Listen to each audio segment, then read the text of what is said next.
ठाण्यात ईमेलद्वारे धमकी बॉम्बची अफवा। ठाण्यातील सिनेगॉग चौकात असलेल्या ज्यू-धर्मीयांच्या प्रार्थनास्थळात आज बॉम्ब ठेवल्याची माहिती प्रार्थनास्थळ प्रशासनाला अज्ञात मेलद्वारे देण्यात आली। त्यामुळे पोलीस यंत्रणा सज्ज झाली। पोलिसांनी यावेळी बॉम्ब शोधक नाशक पथक देखील येथे दाखल झाले होते। ठाणे पोलिसांनी सर्व रस्ते वाहतुकीसाठी बंद केले होते। तर ठाणे पोलिसांचं शोधकार्य येथे सुरू झाल्यानंतर घटनास्थळी पोलिसांचा कडेकोट बंदोबस्त तैनात करण्यात आला होता। दरम्यान सदर घटनेतील बातमीनंतर बॉम्ब शोधक नाशक पथकांनी कसून तपासणी केल्यानंतर त्यांच्या हाती काहीही सापडले नसून ही अफवाच राहिली। या ईमेल प्रकरणाची पोलिसांकडून कसून चौकशी सुरू आहे, असे यावेळी ठाणे पोलीस उपायुक्त गणेश गावडे यांनी पत्रकारांशी बोलताना सांगितले। दरम्यान सदर परिसरात पोलिसांकडून सुरक्षा वाढवण्यात आली आहे। सुटकेचा निश्वास सोडल्यावरती वाहतूक पोलिसांकडून सर्व रस्ते वाहतुकीसाठी खुले करण्यात आले आहेत। पोलीस स्टेशन नौपाडा हद्दीतील सिनेगॉगमध्ये धमकीचा ईमेल आल्याबाबतची माहिती आज 12:30च्या दरम्यान पोलीस स्टेशन नौपाडा या ठिकाणी मिळाली।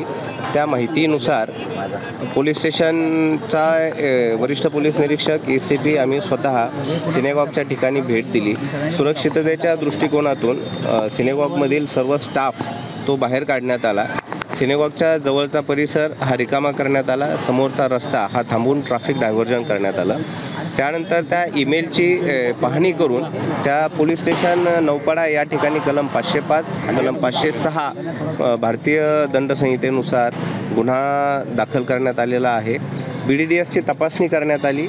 BDDSच्या तपासणीमध्ये कुठल्याही प्रकारचे बॉम्ब सदृश वस्तू किंवा स्फोटक पदार्थ त्याच्यामध्ये मिळून आलेला नाही आहे। तरीही अजून तपासणी सुरू आहे। आम्ही सिनेगॉगच्या सुरक्षेच्या दृष्टिकोनातून आवश्यक त्या उपाययोजना करत आहोत। सर, आपल्याला किती वाजता याची संपूर्ण माहिती मिळाली आणि हा मेल नेमका कुठून आला होता, काय त्याची अजून चौकशी झालेली आहे? याबाबतची माहिती 12:30 वाजता आलेली आहे।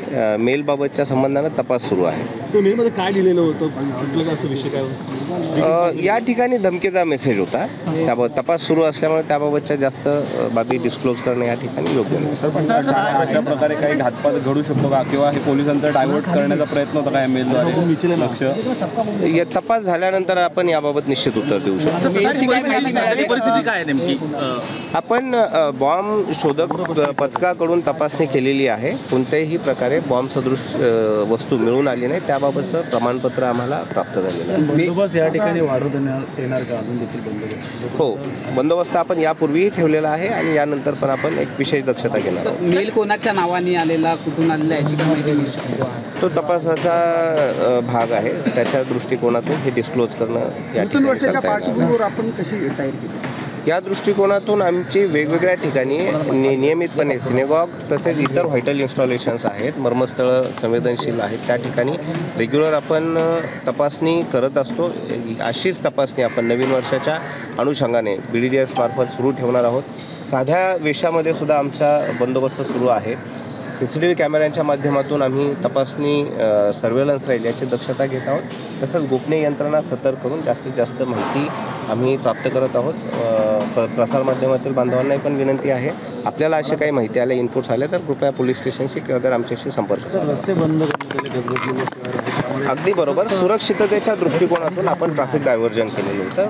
चुकून काही घटना घडली तर इजा होऊ नये या दृष्टिकोनातून, मात्र आता थोड्याच वेळात ट्रॅफिक सुरळीत सुरू केलं।